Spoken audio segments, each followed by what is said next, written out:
আপনি আজ তো দিওয়ালি, তাই উইশ করতে এলাম তোমায়। পর্বের শুরুতে দেখা যায় সুদীপা আর রূপা উদ্বিগ্ন মেজাজে আউট হাউসিংয়ে প্রবেশ করছে। এই সময় রূপাও চুপচাপ সুদীপার পাশে থাকছে, আশেপাশের পরিস্থিতি জেনে নিতে চেষ্টা করছে। সুদীপা মনে মনে ভাবছে যে হয়তো মিতামি চৌধুরী তার ওপর অনেক রাগান্বিত, এই কারণে এখন পর্যন্ত কোনো কথাই হয়নি, তাকে একবার অবশ্যই কথা বলতে হবে। তখন সুদীপা আদিত্যকে জিজ্ঞাসা করে, আপনি কি চা খাবেন? আদিত্য খানিকক্ষণ নীরবতা সামলানোর পর বিরক্ত কণ্ঠে বলেন, আমি তো চা খাবো, তাই না? বাড়িতে এতজনের সামনে, বড়দের সামনে, ভাই বোনদের সামনে যেভাবে আপনি আমাকে অপমান করেছেন, ওই পরিস্থিতিতে তো আমার মানসিক অবস্থা চা খেতে রাজি না। আপনি তো পরে আলাদাভাবে বলতে পারতেন, কেন সবাইকে সামনে রেখে এভাবে অপমান করলেন? সুদীপা কিছুটা বিব্রত হয়ে সংকুচিত স্বরে জবাব দেন, আপনি তো এই বাড়ির ছেলে, এই ব্যাপারে হয়তো কেউ আপনার কাছে মুখ খুলত না, আর পরমা তো অন্য বাড়ির মেয়ে, সবাই তো দেখছে কিভাবে তাকে অপমান করা হচ্ছে, তাই আমি তার পক্ষে কথা বলেছি। এই কথায় আদিত্য আরো ক্ষিপ্ত করে বলেন, মেয়েদের তো কোনো দোষ থাকতে পারে না, সব দোষ তো ছেলেদেরই হয়, তাই না? তখন আমি সেখানে কি ভুল করেছিলাম? আমি তো এই পরিবারের সন্তান, যাদের সঙ্গে আমাদের বাগান, উঠান, খেলার মাঠ দিয়ে বড় হয়েছে, তাদের কিভাবে ঝামেলায় ফেলবো বা কষ্ট দেব?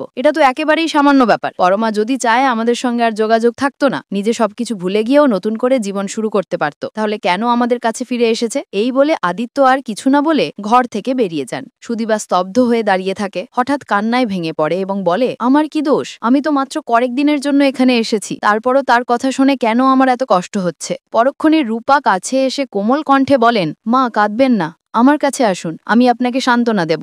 বলতেই রূপার মুখে উজ্জ্বল হাসি ফুটে ওঠে এবং দয়ালু আলিঙ্গনে রূপা সুদীপাকে জড়িয়ে ধরে। পরবর্তী সিনে দেখা যায় পরমা চশমা পরে গম্ভীর মুখে ঘরে বসে আছেন এবং অভ্র এসে পাশে বসে যান। পরমা অভ্রকে জিজ্ঞাসা করেন, সবার সামনে তুমি এতগুলো মিথ্যে কথা না বললে হতো না? তুমি কি নিজের সম্মান বাঁচাতে এইসব বলেছ, তাই না? পরমা অভিযোগ করে, সবাই তো আমাদের সেই গোপন কথা শুনে ফেলেছে, যা আগে লুকানো ছিল তা এখন সবাই জেনে গেছে। তাছাড়া আদিত্য তো সবার সামনে সব কথা বলে দিয়েছে, তাহলে এখানে আমাদের থাকার কোনো প্রয়োজন নেই। অভ্র, তুমি তো ভালো ছেলে, তোমার পরিবার নিয়ে শান্তিতে থেকো, আমি এখান থেকে চলে যাচ্ছে। পরমা এই বলে থেমে যান। অভ্র গভীর শ্বাস নিয়ে বলেন, সবকিছু কি সত্যিই আবার নতুন করে শুরু করা যায় না? পরমা কিছু না বলে ক্যাপে ওঠেন, কণ্ঠবেশে কাঁদতে কাঁদতে বলেন, না, আর কিছুই শুরু করা যাবে না। তখন আমার পক্ষে কোনো উপায় ছিল না, বাধ্য হয়ে আমাকে বিয়ে করতে হয়েছিল। ওর অপরাধের শাস্তি আমাকে নিজে নিতে দিন, আমাকে আর আটকে রেখো না, আমি চলে যাচ্ছি। অভ্র দৃঢ় কণ্ঠে বলেন, তোমার শান্তি আমি নিজ হাতে দেব। হয়তো আমাদের সম্পর্ক আর আগের মতো থাকবে না, তবে আদিত্য আর পরমার সম্পর্ক ঠিক করার জন্য তোমাকে এই বাড়িতেই থাকতে হবে। একবার তাদের সম্পর্ক ঠিক হয়ে গেলে তুমি চলে যেতে পারো, আর কোনো বাধা থাকবে না। পরবর্তী সিনে চৌধুরী বাড়ির উঠানে প্রতাপ বসু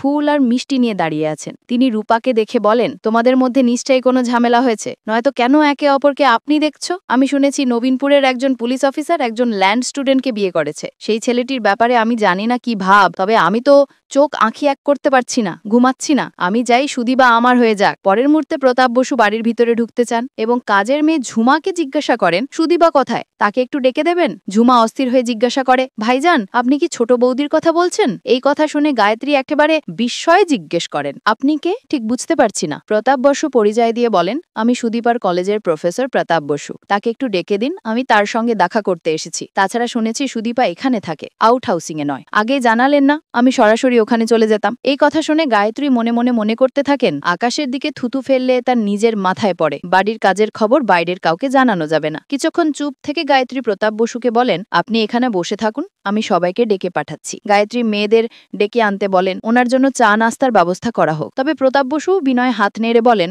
না, পরে অন্য কোনো সুযোগে এসে নাস্তা খাবো, এখনই আমাকে যেতে হবে। প্রতাপ বসু চলে যাবার পর গায়ত্রী সুদীপাকে ডেকে বলেন, তোমাদের আর আউট হাউসিং এ থাকতে হবে না, সবাই এখানে চলে এসো। পরবর্তী সিনে চৌধুরী বাড়ির উঠানে পরমার মা বাবা এসে উপস্থিত হয়েছেন। তারা সুদীপাকে বিনয়ের সাথে অনুরোধ করেন, আমাকে আমার মেয়েকে ডেকে আনতে সাহায্য করবেন? আসলে কালী পুজোর সময় সে বাজি ফাটাতে খুব ভালোবাসে, তাই ওর জন্য আমরা কিছু বাজি এনেছি। সুদীপা বিনয়ের সহে বলেন, আপনারা এখানে বসুন, আমি এক্ষুনি পরমাকে ডেকে আনছি। অন্যদিকে গায়ত্রী পরমাকে ডেকে নিয়ে এসে তীব্র ভাষায় বলেন, এভাবে বসে থাকবে না, বাড়িতে পুজোর অনেক কাজ বাকি, তুমি আমার সঙ্গে এসো, আমরা সবাই মিলে কাজ শুরু করি। কিছুক্ষণ পর সুদীপা এসে অভ্রকে বলেন, দাদা, পরমার মা বাবা এসেছেন, আমি তাদের বাইরে বসিয়েছি, তারা আপনাকে ডেকে নিচ্ছেন। কিছুক্ষণ পর ইন্দিরা এসে গায়ত্রীকে বলেন, দিদি, তুমি তো আর ছোট নও, নিজে পুজোর কাজ শুরু করে দাও, আমরাও এগিয়ে যাচ্ছি। গায়ত্রী জবাব দিয়ে বলেন, আমাকে বাদ দিয়ে কাজ করছো কেন? বাড়িতে তো তোমার মতো দুজন বউ আছে, তাদের দিয়ে কাজ চালাও। সুদীপা এগিয়ে এসে বিভ্রান্ত স্বরে প্রশ্ন করেন, বর্মা, সঞ্চারিত পরিবারেরই একজন, তাহলে আমরা কি সবাই মিলে কাজ করব? গায়ত্রী কণ্ঠোজ্জ্বর করে বলেন, তোমাকে কি সব বিষয়ে কথা বলতে বলেছে? কিছুক্ষণ চুপ থেকে গায়ত্রী শান্ত হয়ে বলেন, আচ্ছা ঠিক আছে, সবাই মিলে পুজোর কাজ শুরু করো, এগিয়ে চলো। অভ্র মনে মনে বলেন,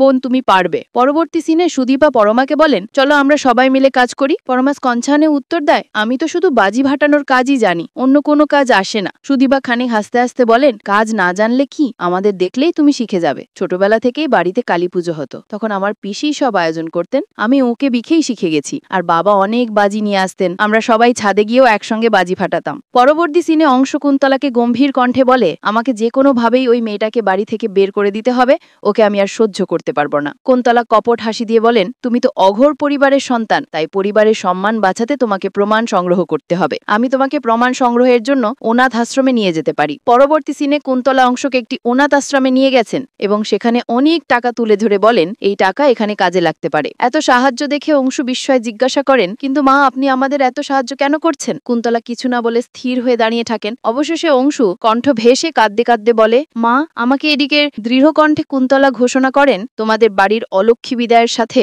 সেই ভগঘুরে মহিলাটাকেও বিদায় করে দিতে হবে। সবশেষে দর্শকদের উদ্দেশ্যে বলা হয়, তো দর্শক আজকের আপডেট এখানেই শেষ হলো। প্রতিদিনের নতুন আপডেট পেতে আমাদের চ্যানেলটি এখনই সাবস্ক্রাইব করুন। এই ছিল আজকের পর্বের সারসংক্ষেপ, পরের পর্বে আবার দেখা হবে।